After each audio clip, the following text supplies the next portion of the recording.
এক ধরনের ইসলাম ফোবিয়া কাজ করছে। ইসলামী দল আলেম উলামা এক ধরনের অ্যালার্জি আছে এই সরকারের।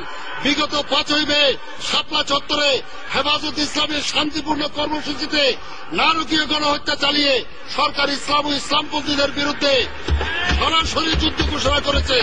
ইতিহাসের এক নির্মম নিষ্ঠুরতম কালো রাত ছিল এই বছরের 5ই মে দিবাগত রাত। আল জাজিরা সহ আন্তর্জাতিক গণমাধ্যমগুলোর ভিডিও ফুটেছে। বিশ্ববাসী দেখেছে হত্যার পর কিভাবে টেনে টেনে গাড়িতে নিহতদের লাশ তোলা হচ্ছে। গণহত্যায় নিহতদের প্রকৃত সংখ্যা নিয়ে সরকার যতই গোপনীয়তা রক্ষা করুক না কেন, সত্য একদিন উন্মোচিত হবে। দেশের মানুষ জানতে চায় 13 দফা দাবি দিয়ে হেফাজত ইসলাম এমন কি অপরাধ করেছিল যে সরকার এত সহনশীল হয়ে তাদের শান্তিপূর্ণ কর্মসূচির উপরে নৃশংস অভিযান পরিচালনা করল। 1971 সালের 25শে মার্চ কালরাত্রিতে যেভাবে হানাদার বাহিনী এদেশের ঘুমন্ত মানুষের উপর ঝাঁপিয়ে পড়েছিল, কেন একই কায়দায় অপারেশন ফ্লাশ আউট ইত্যাদি বিভিন্ন নামে গভীর রাতে নিরস্ত্র ঘুমন্ত আলেমদের উপর সশস্ত্র হামলা চালানো হলো?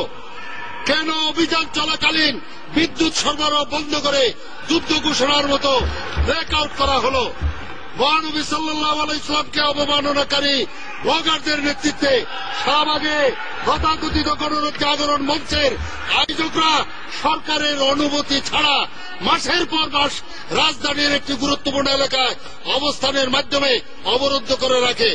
সরকার তাদের বাধা না দিয়ে উল্টো নিরাপত্তা দিয়েছে।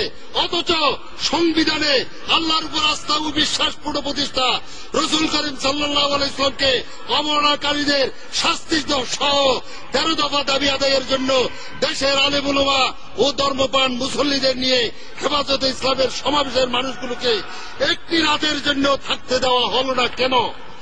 সরাসরি সম্প্রচাররত দিগন্ত টিভি ও ইসলামিক টিভির সম্প্রচার বন্ধ করা হলো কেন?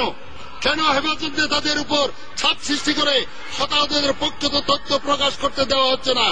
মাননীয় স্পিকার, আমি হেফাজতে ইসলামের মহাসচিব আল্লামা জুনাইন বাবুনগরীকে রিমান্ডে নিয়ে যে অমানবিক নির্যাতন চালানো হয়েছে তার তীব্র নিন্দা জ্ঞাপন করছি।